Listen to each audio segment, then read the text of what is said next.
मराठी माणसाला आजही त्याच्या न्याय हक्कासाठी लढा द्यावा लागतोय, मराठी भाषेसाठी आपल्याला संघर्ष करावा लागतोय। ही आपली दयनीय आणि करुणामय अवस्था, याला आपणच जबाबदार आहोत असं मला कधी कधी वाटते।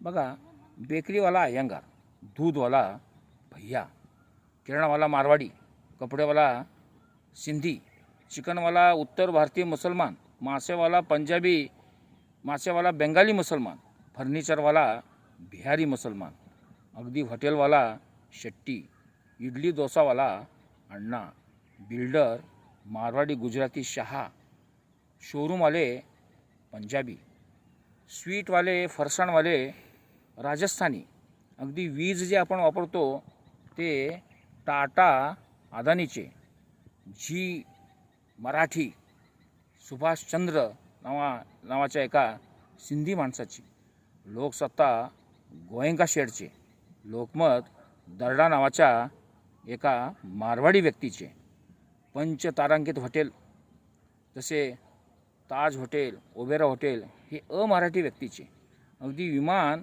पारशी माणसाचे, ज्या शैक्षणिक संस्था saint George, saint Joseph convent मिडियमच्या शाळा या ख्रिश्चन मिशनऱ्यांची, अगदी राष्ट्रीय स्तरावरच्या संस्था ज्या महाराष्ट्रामध्ये आहेत, जसे BRC Bhabha atomic research centre, even Ali Yavar Jung institute of hearing impaired, यामध्ये सगळे हाताच्या बोटावरती मोजण्या इतकेच मराठी माणसं आपल्याला दिसतील। पब्लिक सेक्टर अंडरटेकिंग जे रेल्वे आहे की ज्यामध्ये सर्वात जास्त ही संस्था रोजगार पुरवते, त्यामध्ये तुम्हाला कोण दिसतील? शर्मा, वर्मा, शुक्ला, त्रिपाठी, पांडे, श्रीवास्तव, अगरवाल, मल्होत्रा, मेहरोत्रा, झा, डिसोजा, ओझा, कुमार, यादव।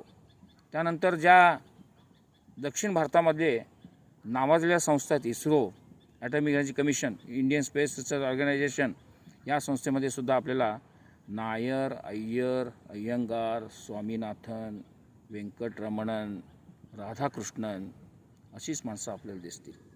शिंदे, पाटील, सुर्वे, चव्हाण, मोरे, गायकवाड, कांबळे, खरात, वेंगुर्लेकर ही माणसे कुठे गेली?